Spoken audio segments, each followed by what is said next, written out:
I'd also like to discuss important legislation that the Senate passed earlier this week and the House passed today to improve skills training in our country at a time when it is so badly needed. I'm the co-founder and co-chair of the Senate Career and Technical Education Caucus, and I got to tell you, I'm excited about this bipartisan legislation. It reauthorizes what's called the Perkins Career and Technical Education, or CTE Act. It's a federal law designed to help Americans get the education, the training, and the skills they need to fill in-demand jobs. The President supports the legislation. I know he's excited about signing it into law and helping those who need the skills to fill those jobs that are out there. CTE, at one time called vocational education, is just a great opportunity for the students, but also for our economy and for employers. The bill that passed includes what's called Educating Tomorrow's Workforce Act. It's legislation that my colleague, Senator Tim Kaine, and I authored a few years ago to allow states and localities to use Perkins grants funding for a number of purposes. One, we allow them to use it for CTE-focused academies.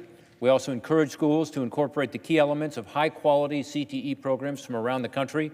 And we promote partnerships between local businesses, regional industries, and other community stakeholders, and create work-based learning opportunities for students, like apprenticeships, internships. We know they work. Getting that work experience really helps to be able to land a job. So we're excited about that legislation. It also includes important accountability information for our most vulnerable students to track how well they're doing, how well are CTE programs helping them, so we can ensure high-quality skills training.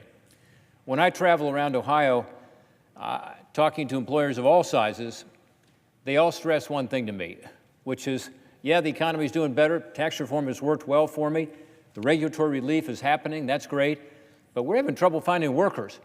In Ohio today, if you go on our website called Ohio Means Jobs, you'll see probably 145,000 jobs being advertised, and yet we have over 200,000 people out of work.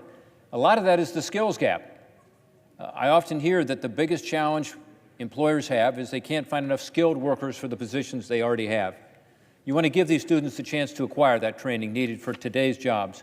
And again, this legislation helps to ensure it regardless of someone's economic standing. It provides a route to good-paying jobs and a successful career whose students that might not have been interested in a typical formal STEM education, or maybe they can't easily spend the time and money that's involved in going through a traditional college education. And it's not just about the students, it's also about those who are further in life who are trying to rebuild or start in new careers. This bill will also help those incumbent workers. Recently, I visited Flying High Welding School in Youngstown, Ohio. It's a very impressive program. It focuses on people who are in recovery, people who have recently been released from prison, helps them to be able to learn a skill, in this case, welding, which lets them transition back into the workplace. Really impressed by it. Their placement rate is about 100%. They have taken people and helped them, provide them with the skills that they need, and then in turn their lives have been turned around. So this legislation will help to enable places like this school to be able to be more successful. There are so many opportunities out there, whether it's in welding, whether it's in coding, whether it's in machining, whether it's in healthcare skills, whether it's in commercial driving, where we need drivers right away that have this commercial license, the CDL. We should encourage more of that. I'd like to thank my colleague and co-chair of the Senate CTE caucus, Tim Kaine, as well as Senator Lamar Alexander, who chairs the Senate Help Committee that passed the bill this last month, and Mike Enzi, and all my colleagues on the Senate CTE caucus for their work on this issue over the years. Once signed into law, this legislation will help students get the career and technical education they need, regardless of economic standing, and help them to have the opportunity they need to be able to pursue whatever their American dream is.